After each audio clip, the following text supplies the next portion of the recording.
जय श्री कृष्णा, राधे राधे। ज्योतिष एकाग्र चैनल में आप सभी का हार्दिक स्वागत, हार्दिक अभिनंदन।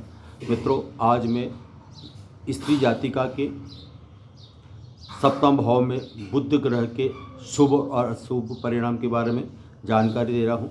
बुध दो राशियों का स्वामी है, मिथुन और कन्या राशि का स्वामी होते हुए यह बुध जिस राशि और ग्रह के साथ बैठता है उस ग्रह का ये परिणाम देता है। और ये बुध जो है एक शुभ ग्रह की श्रेणी में आता है। यह बुध रजोगुणी होते हुए एक नैसर्गिक ग्रह है। यह किसी भी स्त्री की बुद्धि, वाणी, निपुणता, वाक शक्ति, जो बोलने की कला है वो, और व्यापार, विद्या में बुद्धि का उपयोग तथा मातुल पक्ष का नैसर्गिक कारक ग्रह माना गया है। यह द्विस्वभाव राशि का अस्थिर और नपुंसक ग्रह के बारे में जानता है। ये नपुंसक ये एक कुमार अवस्था का बुध कहलाता है, जिस कारण ये दूसरा लाल किताब के अनुसार इस बुध ग्रह को एक ईश्वर का दूत, संदेशवाहक भी मानते हैं। यह जिस स्त्री की राशि में यानी कि सप्तम भाव में शुभ स्थिति में बैठा होगा। शुभ स्थिति कैसे बनती है? इसकी या तो मिथुन और कन्या राशि में स्वराशिगत हो, या फिर उच्च का बैठा हो, या शुभ कर्ती योग में यह बुध स्थित हो, तो यह बुध शुभ कहलाता है।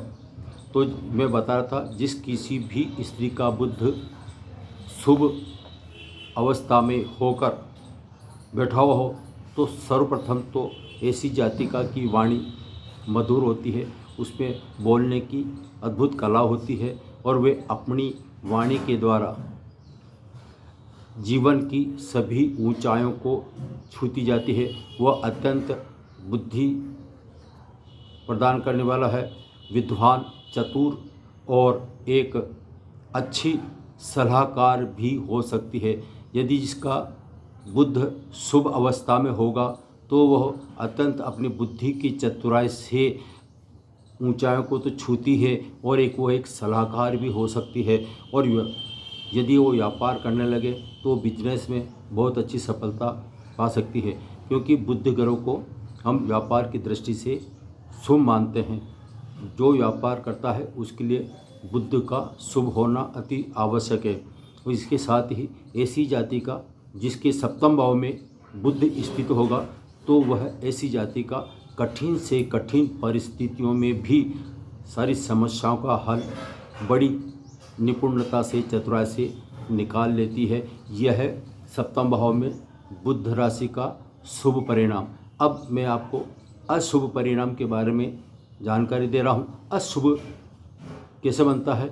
यही बुध यदि शत्रु राशि में बैठा हुआ हो, शत्रुओं से साथ पाप ग्रहों के साथ बैठा हुआ हो और उस पर पापी ग्रहों की दृष्टि पड़ रही हो, तो ऐसा बुध दूषित होते हुए अशुभ स्थिति में होगा।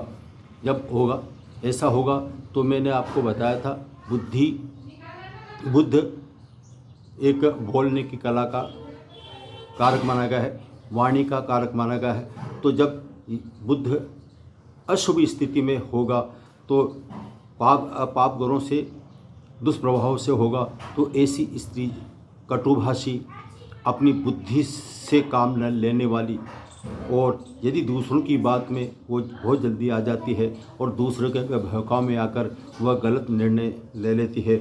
और अपने इसके साथ ही उसके ऐसी जाति का जिसके बुध अशुभ स्थिति में हो तो ऐसी जातिका के चर्म रोग बहुत जल्दी हो जाता है। और बुध बुद्धि का परिचायक है। अगर यह दूषित चंद्रमा के साथ बैठ जाए, यदि यही बुध किसी चंद्रमा के साथ बैठ जाए या चंद्रमा और बुध का आपसी संबंध हो, तो ऐसी जातिका का दाम्पत्य जीवन सुखी नहीं कर सकते हैं। ऐसी जातिकाओं के मैंने अधिकतर तलाक होते हुए देखे गए हैं। उनका दाम्पत्य जीवन स्थिर नहीं हो पाता है।